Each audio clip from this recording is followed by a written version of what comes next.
बच्चों आइए अब संज्ञा के भेद में तीसरा भेद जिसका नाम है भाववाचक संज्ञा, इसके बारे में जानते हैं कि भाववाचक संज्ञा किसे कहते हैं। परिभाषा: जो किसी व्यक्ति, वस्तु या पदार्थ के गुण, दोष, दशा या अवस्था आदि का बोध कराते हैं वो भाववाचक संज्ञा कहलाते हैं।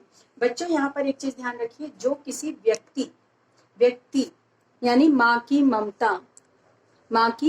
ममता या देश की महानता या सैनिकों की वीरता। तो बच्चों यहाँ पर व्यक्ति है, जो मैंने आपके सामने अभी नाम लिया, जैसे माँ, देश, ओके, तो ये क्या है? व्यक्ति। वस्तु कैसे? इस मार्कर की लिखावट, तो ये क्या हुआ? वस्तु के गुण के बारे में। इस मार्कर की लिखावट नीली है। नीली, ये ब्लू कलर का चल रहा है ना बच्चों, तो इसकी लिखावट कैसी है? ब्लू कलर की है, नीले रंग की है। तो ये इस वस्तु के दोष गुण को बता रहा है। तो यहाँ समझ में आया? जैसे पदार्थ मान लीजिए चीनी में मिठास है, तो इस तरह से ये क्या हो गया? पदार्थ। चीनी क्या हो गया? पदार्थ, और उसकी मिठास जो है वो उसका क्या हो गया? गुण।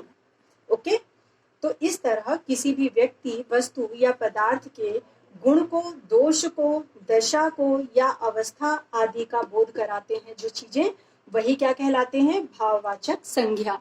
आइए उदाहरण देखते हैं। यहाँ पर है, बाग की सुंदरता देखकर सब हैरान रह गए। बच्चों बाग, ये तो क्या हो गया? हमारा संज्ञा कौन सा? जातिवाचक। सुंदरता, ये क्या है बच्चों? यही है भाववाचक, क्योंकि ये बाग के गुण को बता रहा है। दूसरा, निर्धनता मनुष्य को कमजोर बनाती है। अब मनुष्य, ये भी क्या है? जातिवाचक, क्योंकि पूरे मनुष्य का बोध करा रहा है। और यहाँ पर निर्धनता जो है वो मनुष्य की अवस्था को बता रहा है, उसके दोष स्थिति को बता रहा है कि क्या स्थिति होगी यदि कोई मनुष्य निर्धन है। तीसरा है, बचपन के दिन बहुत अच्छे होते हैं। अब ये क्या बता रहा है बच्चों? अवस्था बता रहा है। अवस्था किसकी? ये एक व्यक्ति की अवस्था। व्यक्ति पहले बचपन अपना बिताता है, फिर वो युवा होता है, फिर बूढ़ा होता है। तो इस तरह बचपन के दिन जो हैं वो बहुत अच्छे होते हैं।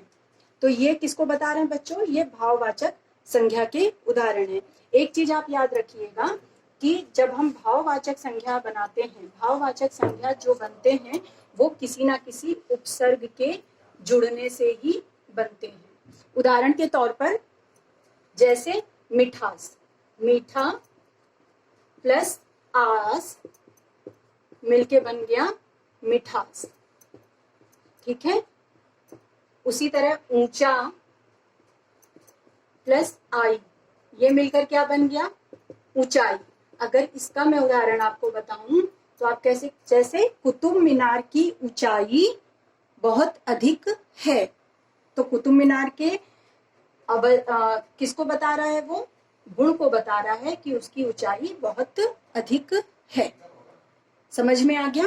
तो ये आपको याद रखना है कि भाववाचक संज्ञा में उपसर्ग जुड़ने से ही भाववाचक संज्ञा का निर्माण होता है, जो किसी व्यक्ति, वस्तु या पदार्थ के गुण, दोष, दशा या अवस्था आदि का बोध कराते हैं। आई होप आप सभी को समझ में आ गया होगा संज्ञा के तीनों भेद, और यदि कोई डाउट हो तो पूछिए।